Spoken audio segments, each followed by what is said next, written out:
Hey everybody, Danielle Matthews here. I am on a mission to help people take their deepest, darkest moments on their healing journey and turn them into stepping stones for growth. And today is Monday, so it is book club day. And we are doing in our book club Dr. Wayne Dyer's work, The Power of Intention. So those of you in book club, as you pop in, as it notifies you that I'm live, please make sure you let me know that you're here. And I just want to say, we've been going through this book. Wayne Dyer says, start with the end in mind. Hey, Peg. And we read chapter 15 first, and then we went back through and we did 1 through 14. And this week we had to do chapter 15 again. So it was really interesting to come back into this one. It was a great way to start, and then to just get all of the how-to and what you actually need to do in order to create what he talks about in chapter 15. So if you are just joining in, let me tell you, you do not have to have read the whole book. This is a great place to start. Join the conversation, join the discussion. This one is called A Portrait of a Person Connected to the Field of Intention. And he's talking about how you can actually become a connector. And I'm going to get kind of deep into that today during this. And I also just want to say we are going to be starting a new book club because we're wrapping up the first one, and those that have been coming each and every week have really enjoyed it, and I've loved this community as well. We are going to pick a new book, and I've got some ideas. I think at the end of this we will talk about other ideas that maybe you have or you've come across or what you want to put forward. We will vote. By next Monday, we'll have decided which book it's going to be, and then we'll get some time. Good morning, Marie. Thanks for letting me know you're here. And then we'll take some time to get the books, blah, blah, blah, make sure everyone gets their copy and we can get the first assignment done. We will start the first Monday in August. All right, so that's about 2 weeks from now because we're going to take some time. I also would encourage you to invite friends to come to the book club. So again, by the end of next week, we will have nailed down which book we're going to be doing, and then we'll give you time to get the book, read, and we will kick off August, I think it's 7th. Is the first Monday in August that we can meet. So note that. And I see lots of you book clubbers jumping on. So let's dive in. How was it for you guys? Like reading this chapter a second time, put a 1 in the chat if it hit a little bit differently. For me, it totally did. I was excited when I first read it, and I took notes. So it was kind of funny to go back to what I underlined the first time through and then what I underlined the second time through, which was completely different. Did that happen to anybody else? It happened to Larry. Yeah, it was interesting to go, wow, okay, because he gave us so much meat in the book to then come back to this. Peg says the same thing. Yeah, it kind of hit a little bit differently. I think it resonates on a different level. They always say that's why repetition is key with any book, because your conscious level of awareness shifts. You're not the same person you were when we started this book several months ago. Larry says, now this made so much more sense to me. Yeah, I have a hunch it made a lot more sense to a lot of those of us that have been going through this book club. I thought it would be interesting. So when I went through it this time, I was looking at, and what almost leapt out of the pages at me was what it means to be a connector. Like this chapter, he basically just shares the characteristics of those human beings that have kind of figured this out, that have put their ego to the side, that are connected to the divine, as he calls it, the power of intention, and are just able to manifest what they want in their life. They're at ease with life. They're in a flow. And he basically talks about what those characteristics are. And I thought it would be interesting to kind of reflect on those exact characteristics. And so what I'd like you to do is I'm actually going to read them to you. And I want you to just, if you're listening to book club, if you're listening to this, just close your eyes and think about what it would mean for you to adopt this characteristic. Because this is all we need to do. He lays out, this book just so beautifully laid out the path we need to take.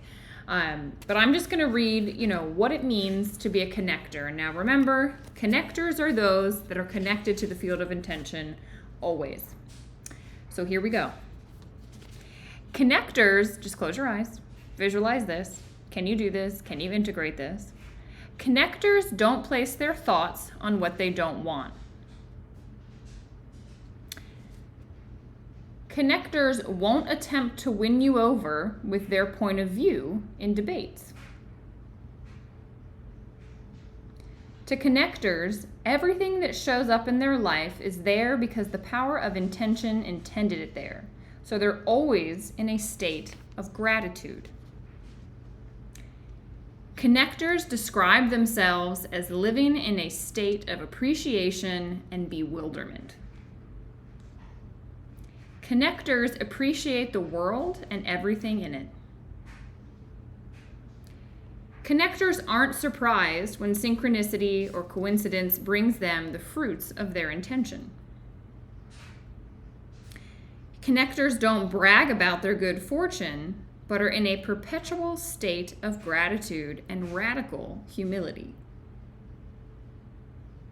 Connectors have an uplifting effect when they come into contact with people who are living in lower energy levels. Connectors tell you without hesitation that they choose to feel good regardless of what's going on around them or how others might judge them. Connectors simply don't allow their well-being to be contingent on anything external to themselves. Not the weather, not the wars that sometimes are on during the globe, not the political landscape, not the economy, and certainly not anyone else's decision to be low energy. Connectors are always in touch with their infinite nature.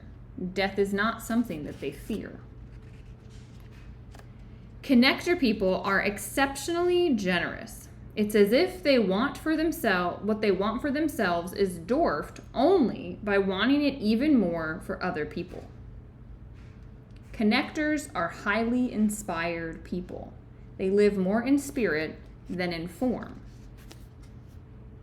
Connectors' level of energy is exceptionally high. Connectors will encourage you to stay in a vibrational harmony with Source out of sense of responsibility to the entire planet, and they regard this as a vital function to emulate. Connectors don't dwell on illness or disease. They move through their life as if their body is in perfect health. Connectors are aware of the need to avoid low energy. Connectors live their lives matched up vibrationally to the field of intention. Connectors live through higher, faster energy that allows them to access their intuitive powers readily. Connectors frequently mirror the 7 faces of intention. Connectors are exceptionally kind and loving people. Connectors see the beauty in the world, and they always find something to appreciate. Connectors never know enough. They're inquisitive about life, and they're attracted to every manner of activity. So those were the things that popped out to me. Wasn't that kind of interesting to go through and just feel what it would mean to be a connector, the space with which they hold day to day, moment to moment. These are the things that they are doing. And what it would take then for you, Marie, for you, Larry, for you, Peg, to be in that space. What it would mean for you to hold that energy space. It's like, it doesn't seem that difficult. When you lay it out like that, it's like, I thought, well, this sounds exactly like the way I'd like to live my life, right? And it would be a beautiful way to live your life. And as I read that, I'm curious, did anyone come to mind for you where you're like, oh, you know what? This person has those characteristics. As I was reading it, Mickey Singer is who came to mind. I don't know if any of you guys have read The Surrender Experiment, but he also has Untethered Soul and Untethered Living. He is founder of Temple of the Universe. Oprah Winfrey has interviewed him, at least on his last book, probably the others as well. Amazing gentleman who has made a ton of money in this lifetime and is so humble because he's so connected. I went to Temple of the Universe over the weekend. I went on Sunday. He has a service like every Sunday. And Larry says, my wife has so many of those characteristics. That's beautiful. You chose wisely in your partner. Well done. Let her know that. I hope that you took the activity last week and you let her know what you appreciate in her. And For me, Mickey Singer was the one that came to mind because he not only does he live this, but he teaches it, and he teaches it like so beautifully. This comment that connectors are, as he says here, this is page 248, connectors describe themselves as living in a state of appreciation and bewilderment. So this is the exercise that Mickey took us through over the weekend that I wanted to share with you guys. He basically said, think about your spot on this planet. Oh, wait, what does Peg say? Absolutely, I did think of many people that live this way. Did you check in the mirror, Danielle? Thanks, Peg. I try. So Mickey basically said, look, think about the spot you take up on this planet. So do this exercise with me. It's a very simple exercise, but like, how far can you see? I have mirrors, or not mirrors. I have windows in front of me, so I can see, a distance, maybe a few hundred yards in any direction. But Mickey says, think about the spot you take up, what you are actually able to perceive with your eyes, ears, nose, mouth, smell, taste, touch, all the things from where you are right near here on the planet. And then he says, now, on this planet Earth, how many spots like this could be taken up? Kind of interesting to think about this. Billions and billions of spots like this could be taken up, right? We have, 7 billion people on the planet, but there's more space on the planet than those 7 billion, if we're talking about this spot. So think about it in this way. He says, this Earth, how many Earths fit in our sun? And I'm probably going to get this number wrong, but he said something, I think, like 1.3 million.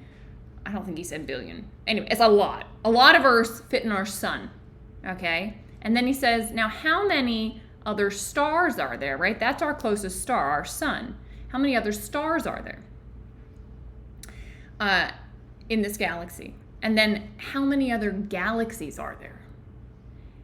And Mickey said, now think about this.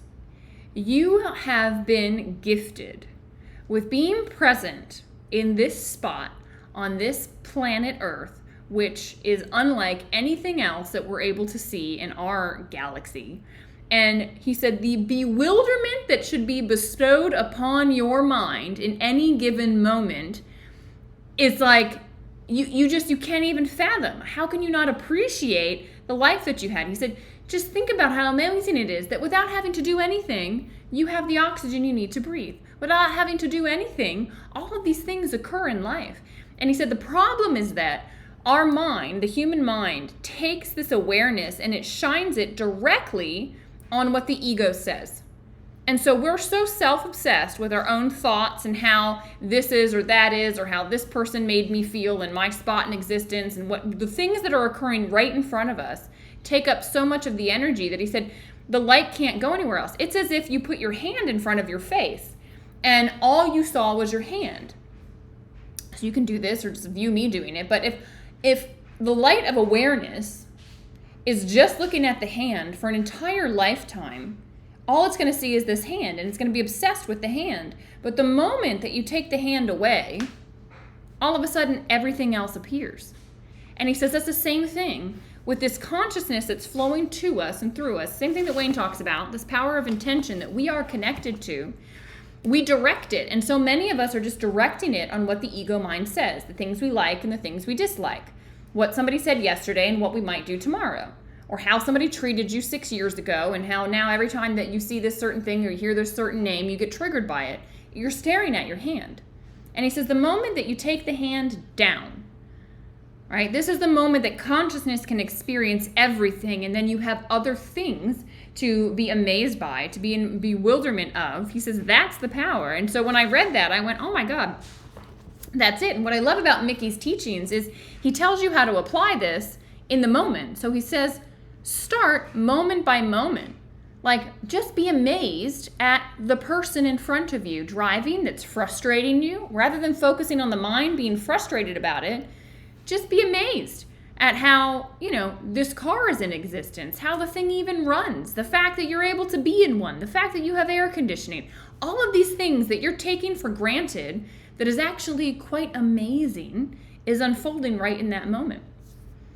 And he says, it's interesting, people's connection with the divine, with source, with God, with, the power of intention. He says most people ignore it their entire life until they need it, and then they ask for it. And he says, can you imagine being in a relationship with somebody that ignores you, ignores you, ignores you, ignores you, ignores you? You're giving them all of this beauty. You're showing them all of these incredible things, right? And then, they get angry at something and now they want your attention and they want you to fix it. Well, why aren't you expressing gratitude along the whole way, right? That's the whole thing that Wayne said in this book. Every single chapter, step number 10 was express gratitude, be in awe in every moment and be bewildered. I thought, that hit me so hard reading the chapter this time, having just heard what Mickey had to say and seeing him as an example of someone that is absolutely a connector. And he's so humble, and life just flows for him and he flows with it because he's just dropped the mind. He laughs at his own mind. So any other big takeaways for you? I mean, this is, if you think about all of the steps we've had in this book, all of the different faces of intention that we've learned, all the things that Wayne has packed into these, 250 or some odd pages, what's the biggest takeaway been for you? I would be curious to know, and what's the thing that you feel like, the essence of this book, we grab one nugget. And that's all we really need to do is grab one nugget from the book and figure out, look, this is how I can apply it. And you can always come back to this. You can always come back to the conversations we've had if you want to revisit, that. But I would love to know your biggest takeaway. For me, it was really the alignment with Mickey's message and this, thinking about the spot I'm in and how am I not just bewildered by everything that's occurring. Like the fact that I can talk to you all right now and I'm in the middle of nowhere in Florida and I'm having a conversation with you. That's incredible on multiple platforms. Absolutely incredible. We're so blessed. So I would love to hear what it is for you. And I know it's hard to think, one takeaway, Danielle, there's a dozen, but what's the one thing right now that's on your mind? Or what's the one thing you've been able to start implementing since, starting the book? I know that many of you are bringing the faces of intention into your world. I think that what I'm going to probably do is put it out or maybe on a screensaver. You know how you look at your phone all of the time? What time is it? What time is it? You can list out the 7 faces of intention on your phone, so that every time you look at your phone, you're reminded, be creative, be loving, be beauty, be kind, be abundant, be receptive, be expansive. These are all the things that are the power of, that are intention. And so if you remind yourself all the time, Peg says, expressing gratitude is how Jesus started and ended most everything. My biggest is practicing the 7 faces of intention. Yeah. Well, maybe you want to put it on your phone, right? So many of us have pictures of things or people or places, but I think this reminder would be so beautiful. You look at your phone all the time. Hack your mind. How do you reset your mind? How do we reprogram this crazy mind of ours? Repetition, repetition, repetition, repetition, repetition. How many times do you look at your phone? Repeat it, repeat it, repeat it, repeat it, repeat it. Lou says gratitude. Gratitude, practice of gratitude is the thing. Yeah, for me, a gratitude journal changed everything for me. When I was in one of the darkest moments of my life after my brain injury, unable to really figure out how to be happy. I was extremely depressed, had a lot of anxiety. Someone recommended I start a gratitude journal. And I was like, okay, one thing a day is all I could handle. And I used to stare at that journal there's nothing to be grateful for. Life is terrible. I can't do this. I can't do that. And it was just so negative. But I forced myself. Find one thing, Danielle. Find one thing, Danielle. Find one thing, Danielle. And in doing that, I reprogrammed my mind. So now all I can think about are the beautiful things. I look back at my day and I'm I could list you 100 things I am grateful for. Are you kidding me? The fact that the sun rose is, number one, and I rose too. You start to appreciate so much more. Larry says the appreciation of people around me. Nice. It made you start to look at people differently. Yeah. And I think lighting people up, that be kind, I loved the exercise last week of just telling someone what it is that you appreciate about them and shining light on it, that beauty that is uniquely them. I'm sure you made a lot of people's day. Juliet says, I'm going to continue reading it, 1 chapter each week, as it's one of those books that I will continue to learn from. Yeah, this is definitely, I know part of me thought, should we do the book club again on the same book? Because repetition is key. I know Bob Proctor, like he read Think and Grow Rich like hundreds of times, I think, in his lifetime, because he said the repetition was key. And again, just the exercise of reading chapter 15 first and now reading it again last, like it hit differently. It hit differently. Right? Because all of our conscious level of awareness has expanded. Each and every single one of you are a different person than you were, a couple of months ago when we started. Juliet said, yeah, I thought the same thing. Charlotte says, I love everything. Yes, I loved everything from this book too. He's absolutely amazing, Wayne Dyer is. So, any other thoughts that you guys want to share about this book to wrap things up? Keep it on hand. Come back to this. I have saved on Instagram. I've saved it in a series, the book club series, The Power of Intention. I'm posting it up on YouTube. You can come back to the YouTube shows. My channel, it's just Danielle Matthews' channel is my channel on YouTube. It's live up here on Facebook. So you can go access anytime, run yourself through the book club again if you want. But we are going to continue book club. So the consensus was majority of you wanted to continue. Some of you said it depended on the book. Fair enough. And I have been kind of doing I put it out to a couple of groups I'm in on Facebook of ideas for book club. And interestingly, one kept coming back. So we'll see if that's the winner, if you guys vote on it. Marie says, Charlotte says, I've been sharing you and the book. Oh, that makes me think of something, Charlotte. Thank you. Guys, invite somebody to book club. Let's expand this thing. Invite a new person to come and join us. Obviously, we need to know which book, so we'll have that solidified by next week. And then we'll start the first Monday in August. So that's August 7th. So give us a couple of weeks to figure out the book, get the book, and then, read our first chapter. Marie says, I just have to let things go. The ego wants me to just stay there. Don't take things so darn seriously. I like to see the beauty of things and of nature, but I have to let so much go and just live and not let my mind go back to the things that want to bother me. Always a work in progress. I can give others grace and kindness, but at times struggle with giving it to myself. This book has really been so good. It is changing me so much. Oh, good. Marie, that's huge. Just remember, every time your mind goes back to something, like picture the hand. Like you have this light of awareness. I don't know. It's in the other room. I have this, I'm a camper. I like to camp. So those lights that you wrap around your head and you've got like that thing so that wherever you look, it goes. You know what I'm talking about? Put a 2 in the chat if you know what I'm talking about. I'm not crazy. So those camping lights, okay, that you put on your head, and they're like right there, and they shine where you look, right? And you got to be careful you don't look into somebody's face or you shine the light right in their face. But basically that's, your mind. Okay, Peg knows what I'm talking about. Charlotte, Marie, thank you. Okay. So your mind, right? Your ego has the power to tell you where to shine your light of awareness. And so many people are shining it on their past, on people that said something, did something, things didn't go the way you wanted, the preferences you had didn't happen, the expectation you had wasn't met, all of these things, and you're just shining your light of awareness on that. But if you remove that and you look up, like all of a sudden, it's this huge headlamp. Thank you, Lou. Headlamp was the word I was looking for.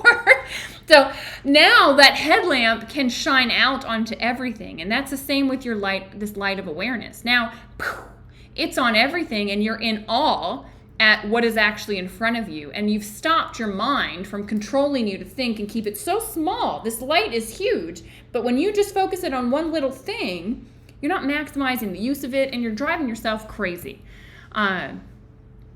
Lou says, hard for the ego to shine it back on you. Yeah, the ego's just got to go away. It's like, and once it vanishes, it's like, it is amazing. Has anyone had the experience where their mind goes away? For me, meditation is when that happens most easily. It's like, boom, and I think, oh, I fell asleep. No, I didn't. It was just finally quiet because the mind chatter from my ego was gone. And then, that's when I get intuitive hits.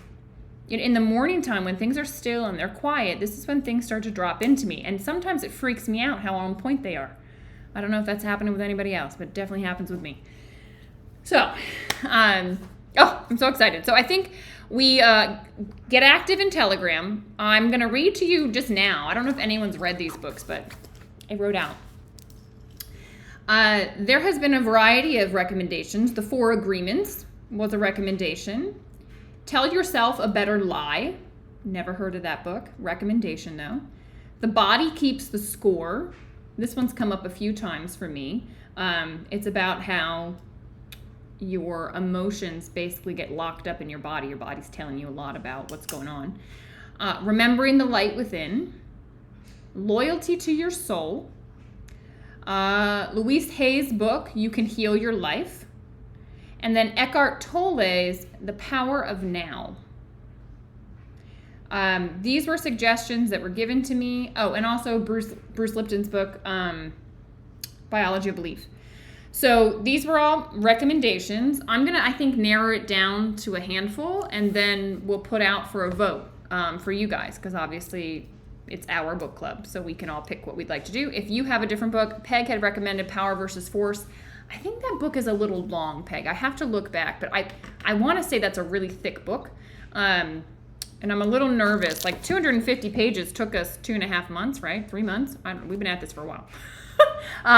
So I don't want to do more than 250 pages because I think it'll be too long. The Power of Now. Yes, so just truth be told, The Power of Now has come up from multiple individuals that have nothing to do with one another, all saying that's the book. And I thought, well, The Power of Intention and then The Power of Now? I was like, I think that's where we got to go. But I obviously will leave it up to everybody. Lou says, yeah, The Power of Now sounds relevant. Doesn't it sound relevant? And I had a woman say to me, because I asked about different books, she replied in this Facebook group, and she said, if there was one book that I could give to someone to read, and they could only read one book in their entire life, I would give them The Power of Now by Eckhart Tolle. And I was like, that is a heck of an endorsement. I've never read the book. I think I have. What do I have? Now, I have his work, this one, Eckhart Tolle's A New Earth, which was an Oprah book club, Awakening to Your Life's Purpose. But I have never read The Power of Now. And I thought, okay, maybe that's what it is. So Lou says she's good with that. Charlotte does too. Peg says that's her vote. I will put it out to everybody because by no means am I, this isn't a Danielle says and we do. This is a collective thing. But let's see what the vote is. And I think that'll be a powerful one. Again, invite somebody to book club. I would love for this to expand. We also can be sharing this. I didn't think about that this time, but we can share the lives to your feeds and, get this in front of people because each chapter is such a good conversation. So we can just spread the awareness to other people. But invite people. We will have the book solidified by next Monday at noon. I'll make an announcement here on Facebook. We obviously will vote on it in Telegram. So if you're in the Telegram channel, you will know. And then I'll give everybody some time to get the book. And we will start the first Monday in August, which happens to be August 7th. All right, so that we're going to be away from one another for a couple of weeks, but we'll stay connected in Telegram and we'll kick back off. Who is interested in continuing book club? Just so we've got people that are coming, yes? I'm guessing Peg, Lou, Charlotte, that have kind of said that what their vote is. And some of you, it was dependent upon which book we choose. But I think that one's going to be a good one. And Juliet says yes. Charlotte says yes. Okay, cool. So invite somebody. Let's get this thing growing. And you're very welcome for this book club, Peg. Thank you for being here. There's no book club without all of you. Larry says he's in. Fantastic. I'm really excited. So I think we'll also try to get I'll get Telegram more, robust with us chatting in between. I'm learning, so this next round will be even better. And we'll just continue to build this community, to build ourselves, to build our awareness. And good. Very helpful, says Charlotte. Wonderful. Well, I am so grateful to Wayne Dyer. And when he had in there, I wonder if my words will continue to reach people when I'm gone off this earth. I just thought, man, yes, they have. Yes, they will continue to. And what can we do with our lives? We have so much so much within us. So keep aligning yourself with intention, keep aligning to the divine, and we will continue book club. Lou says it's been fun and it's been informative, and I agree, it has been. So we'll keep it going. I will see you live again August 7th. Lots of chatting in between now and then, though. I think all of you have the Telegram chat link. If you don't, ask for it in the comments. I'll reply with it. And I will see you there. Have a beautiful week. Have a beautiful end to July. And August 7th, we'll be back with our new book, To Be Determined. But I think I know what it might be. And I look forward to it, guys. Lots of love.